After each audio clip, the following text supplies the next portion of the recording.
$10,000. Welcome to video 4 in this special video series where you get to look over my shoulder and watch me flip this partially completed new construction home in Leesburg, Georgia, and it's finally time to close on the purchase and get started on the rehab. On this video, I'm gonna break down what the closing looks like. I'll show you the settlement docs, the seller finance docs, and how I'm gonna do this closing remotely or virtually, and most importantly, it's time for the wholesaler or the finder who brought me this deal to get paid. So join me on this video and watch me pay a wholesaler $10,000 for finding me this deal coming up.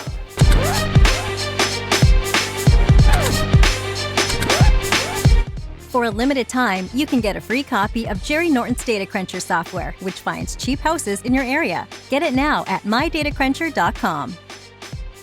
Hey, if you're new here to this channel, I'm Jerry Norton with flippingmastery.com, and this channel is all about ways to help you make money wholesaling and flipping real estate so you can live your dream life. Be sure to subscribe and turn on the bell notifications so you don't miss new videos. And in case you missed videos 1, 2, or 3 in this special video series, this is a property that I'm gonna fix and flip in Leesburg, Georgia. Now I live in Arizona and I've never actually seen this property in person. It was brought to me by Patrice, who lives in Maryland, who's in my Finder program. He found the deal, he brought it to me, it met my criteria as a good fix and flip deal, so now I'm gonna step in and buy the property, which is actually closing today when this video is released. And just for finding and bringing me the deal, I'm paying Patrice $10,000. Now, I wish I could see him walk into the bank to cash this. More than anything, I wish I could see the smile on his face when he cashes it.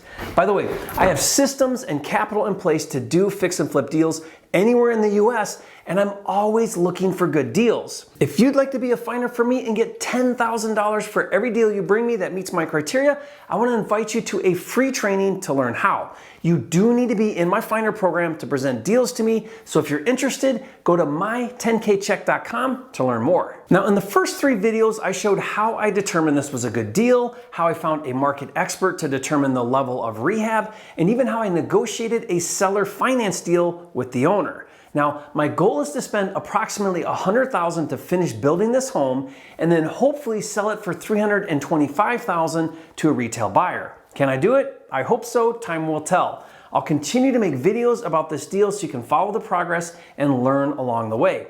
By the way, if you missed any of the previous videos, I created a playlist with all of the videos pertaining to this property, and I'll put the link to that playlist in the description below so you can watch it later. On this video, I want to share with you the closing on the purchase. Now, I get a lot of questions about how this happens and what this looks like, and as I like to do with many of the videos on this channel, I'm just going to show you and explain it to you so you can learn with a real deal, so keep watching.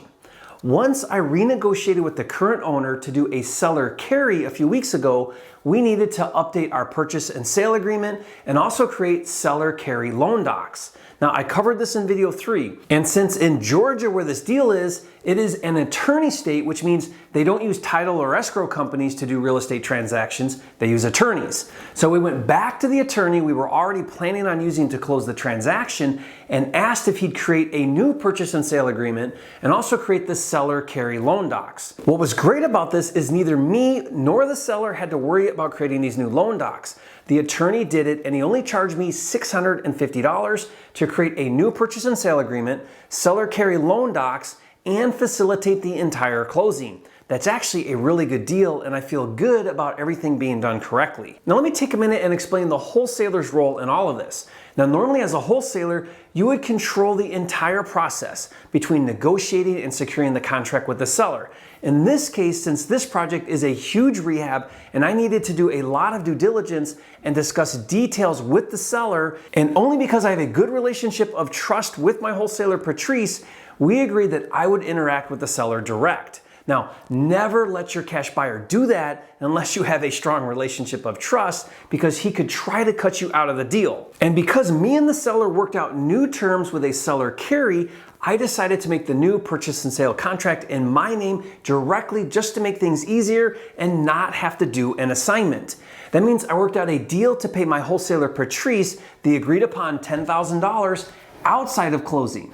Now, just keep in mind, that means the new contract is between me and the seller, and we're no longer doing an assignment. Again, never do that unless you have a strong relationship of trust with your cash buyer, because you no longer have control of the deal. The reason why I'm sharing this is because since we decided to change the contract and not do a traditional assignment of contract, the wholesale fee I owe Patrice is handled outside of the closing, and it's not part of the closing statement, which I'm going to show you in a minute. So to make sure you understand what's happening here, I'm paying a grand total of $96,722.99 to buy this property. Let me show you. This is a copy of my closing or settlement statement. On the left shows a breakdown of the numbers I'm paying as the buyer, and on the right is the breakdown for the seller. So you can see here it shows a purchase price of $85,000. This is the amount that me and the seller agreed on.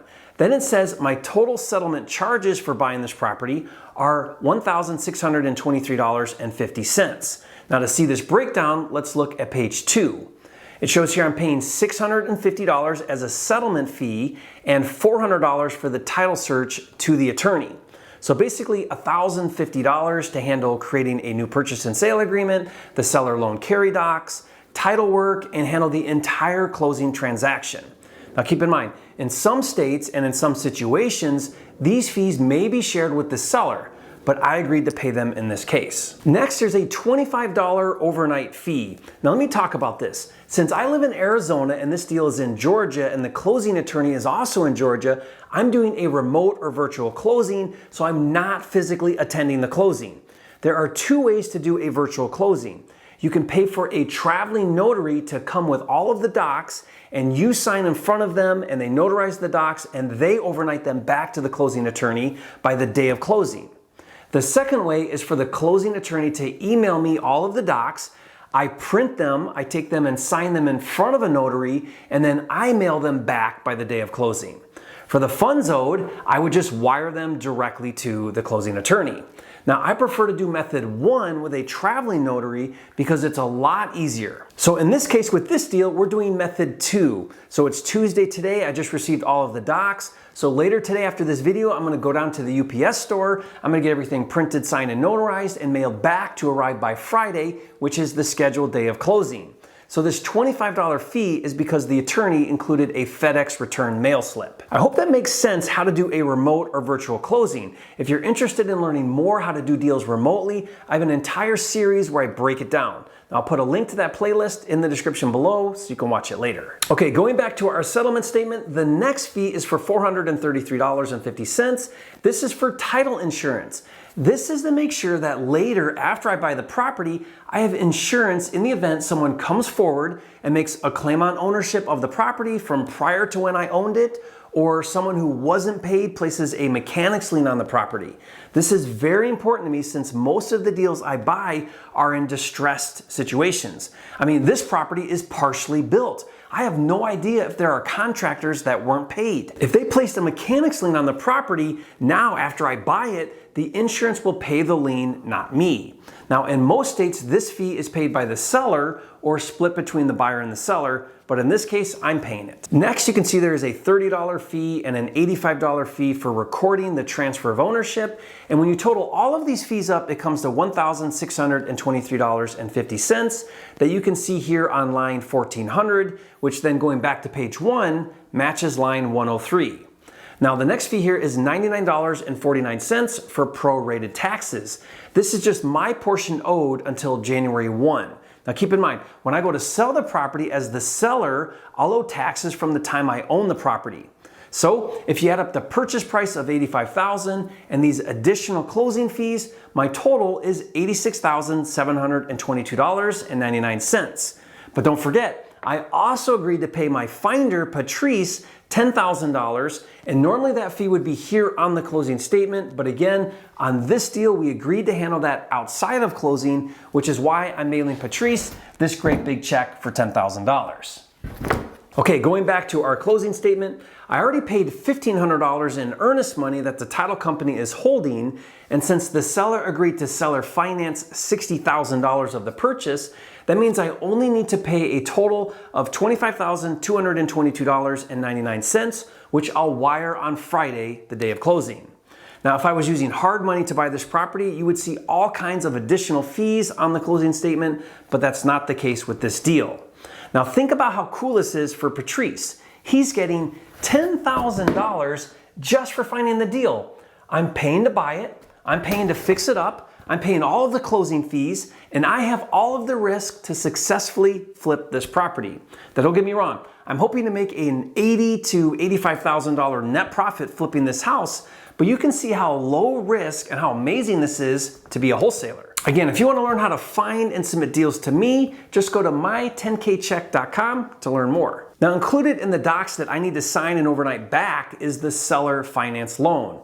Now, I'm not going to go through this whole thing, but there is a promissory note which spells out the loan for $60,000 at 5% interest deferred, due in the first year, and then I have the option to extend the loan for another year at 9% interest, and I explain all of that in video 3. And also included as part of the loan is the deed of trust, which actually secures the property against the loan in the event of a default. All right, I have to get my closing docs signed and mailed, and also mail this big check to Patrice. Thanks for joining me on this video. If you learned something new, do me a favor and like this video, and leave a comment and share with me your biggest takeaway. I'd love to hear from you. And if you haven't yet, be sure to subscribe to my channel with hundreds of videos on the channel and new videos released every single week. This is the fastest growing channel on YouTube for all things wholesaling and flipping.